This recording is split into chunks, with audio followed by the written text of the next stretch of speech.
சந்தையா? மாறதுக்கு இரு இது எங்க ஃபேமிலி ப்ராப்ளம். நாங்கெல்லாம் ஒரு ரெஸ்பெக்டான ஃபேமிலியை சேர்ந்தவங்க. எங்களுக்குள்ள நாங்க ഡീൽ பண்ணிக்கிறோம். അതൊക്കെ അങ്ങ് സ്വന്തം ഊരില്, അങ്ങ് തമിഴ്നാട്ടില് ഇവിടെ കിടന്ന് പൊളപ്പ് കാണിച്ചാലുണ്ടല്ലോ അങ്ങ് തിരിച്ചെത്തിയില്ലെന്ന് വരും. മനസ്സിലായടാ? കുറെ ആയി ക്ഷമിക്കുന്നു. இந்த உருட்டல் மிரட்டலாம் எங்க கிட்ட வச்சுக்காத. இந்த துலுக்கப்பட்டி துரைசாமி யாருன்னு கேரளால வேணா தெரியாம இருக்கலாம், ஆனா தமிழ்நாட்டுல வந்து கேட்டு பார். കേട്ട് പാറിയാ? அங்கேயும் தெரியாது. என்ன நீ யாருன்னு தெரிஞ்சுக்கிறதுக்கு ரொம்ப கஷ்டப்படுவேங்க பார். நீ இந்த விஷயத்துல தலையிடாத போயிரு. നീ ആരാണെന്ന് എനിക്ക് അറിയേണ്ട ആവശ്യമില്ല. പക്ഷെ ഞാൻ ആരാണെന്ന് നിനക്ക് കാണിച്ചു തരാം. எங்க நீ யாருன்னு காட்டு. ஐயோ மறுபடியும் அடிச்சிட்டான் சதாசிவம். இந்த துலுக்கப்பட்டி துரைசாமி மேலே நீ கை நீட்டி அடிச்சிட்டியா? இது வரைக்கும் அடுத்தவன் விரல் கூட என் முகத்துல பட்டதில்ல. நீ கை நீட்டி அடிச்சிட்ட. நான் யாருன்னு காட்டட்டுமா? இந்த கைதானா என்ன அடிச்சது? ரொம்ப ஹாப்பினா, ரொம்ப ஹாப்பி. இந்த ஏரியா பஞ்சாயத்து போர்டு பிரசிடென்ட் நம்ம வெட்டுக்குழி வேலாயுதன் இருக்காரு இல்லையா, அவர் கொஞ்சம் போல எங்களுக்கு இடம் தாரேன்னு இருக்காரு. அங்க வச்சு எங்க காரியங்கள் எல்லாம் பண்ணிக்கிறதுக்கு உங்களுக்கு ஆட்சேபனை ஒண்ணு இல்லையா? ரொம்ப தேங்க்ஸ். கிளம்புங்க கிளம்புங்க. ரொம்ப தேங்க்ஸ் பா, கிளம்புங்க.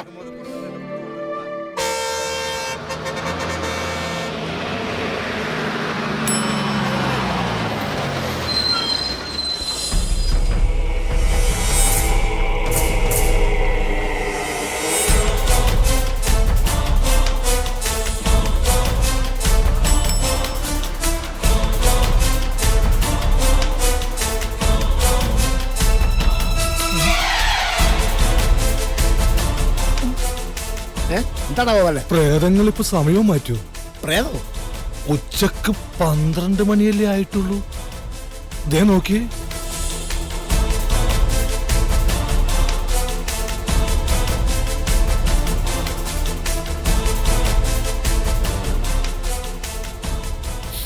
നമ്മുടെ കുമാരന്റെ മണം പോലെ.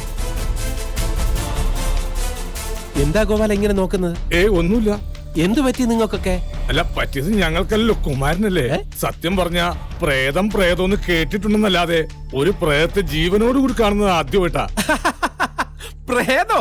അതെ, പ്രേതം. ആ ബോർഡൊന്ന് നോക്കി. കുമാരൻ സ്മാരക ബസ് വെയിറ്റിംഗ് ഷെഡ്. എന്താ ഗോപാല ഇതൊക്കെ? സാധാരണ ഒരാൾ മരിച്ചെന്നതിനുള്ള തെളിവ്. ഇങ്ങനെ ചിലതൊക്കെയാ ഞങ്ങൾ ജീവിച്ചിരിക്കുന്നവർക്ക്. അതിനെനിക്കൊന്നും സംഭവിച്ചിട്ടില്ല. ഇല്ല ഇല്ല. സത്യം സത്യം. കുമാരൻ വന്നേ, പരേതനായ കുമാരൻ ജീവനോടെ തിരിച്ചു വന്നേ.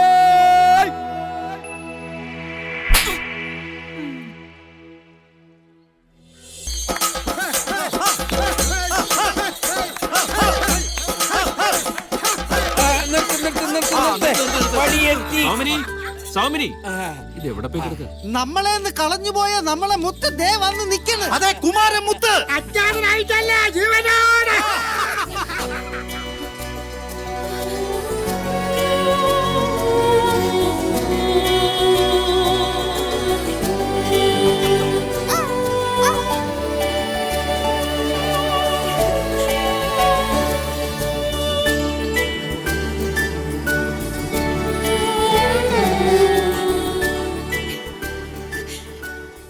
എന്താ ഇത്? എന്റെ കണ്ണീരിനൊരു ആശ്വാസം കിട്ടാൻ ഭഗവതി ഒരു സ്വപ്നം കാണിച്ചു തന്നതാണോ? അല്ല, സത്യ. എല്ലാം തന്റെ പ്രാർത്ഥന കൊണ്ടാ നേരെയായത്. ചിതയിലേക്ക് എടുക്കാൻ സ്വയം തീരുമാനിച്ചെടുത്ത് ചാടിയതാ. താലി കെട്ടിയ പെണ്ണ് മനസ്സുരുകി പ്രാർത്ഥിച്ചപ്പോ ആ കണ്ണീരുകൊണ്ട് ചിത കെട്ടടങ്ങി. എനിക്ക് വേണ്ടി മനസ്സുകൊണ്ട് സതി അനുഷ്ഠിച്ചതിന്റെ ഫലം.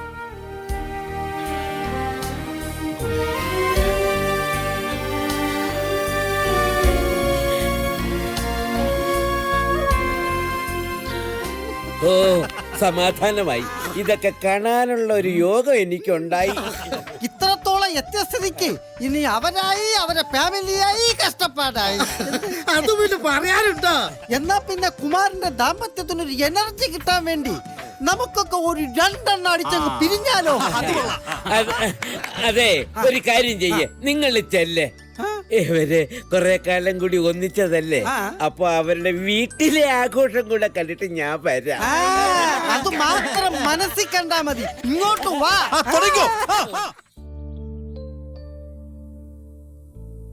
ഇങ്ങനെ ഒരു രാത്രി നമ്മൾ വീണ്ടും ഒരുമിച്ച് ഒരിക്കലും പ്രതീക്ഷിച്ചതല്ല. വേണ്ട, ഇനി അതൊക്കെ ഓർത്ത് കരയാൻ എനിക്ക് വയ്യ. എനിക്കറിയാം താൻ ഒരുപാട് കണ്ണീരൊഴുക്കി എന്നെ ഓർത്ത്. പക്ഷെ മറ്റുള്ളവരെല്ലാം എന്റെ മരണം ഒരു ആഘോഷമാക്കുകയായിരുന്നു. എല്ലാവരും അല്ല, പക്ഷേ എനിക്ക് വിശ്വസിക്കാൻ പറ്റാത്തത് ആ കണ്ണീരാ. നമുക്കാരും അല്ലാത്ത ഒരാള് കുമാരേട്ടന് വേണ്ടി പൊട്ടിക്കരയുന്നത് ഞാൻ കണ്ടു. അതും കുമാരേട്ടന്റെ മനസ്സിന്റെ ഒരു നന്മയായിരിക്കും. എന്തിനും ഏതിനും അയാൾ തന്നെയായിരുന്നു, ഒരു കൂടപ്പിറപ്പിനെ പോലെ. ആരാണ് അയാൾ? ഒരു സദാശിവൻ. കൂടപ്പിറപ്പിന്റെ രൂപത്തിൽ ഈശ്വരൻ ഇവിടെ എത്തിച്ചെന്ന് താൻ കരുതുന്ന സദാശിവൻ ചെകുത്താന്റെ മനുഷ്യരൂപമാണ്. ഏത് നശിച്ച മുഹൂർത്തത്തിലാണ് വർഷങ്ങൾക്ക് ശേഷം ഞാൻ അവനെ വീണ്ടും കണ്ടുമുട്ടിയത്. KP കുമാരൻ നായരല്ലേ? സദാശിവൻ, നീ എന്താ ഇവിടെ? നീ എന്താ ഇവിടെ? ഇപ്പൊ ഇതെന്റെ ഗ്രാമമല്ലേ, പഞ്ചാരക്കര. ഹാ, അപ്പോ ഈ താമരശ്ശേരി എന്നൊക്കെ ഇനി വിട്ടോ?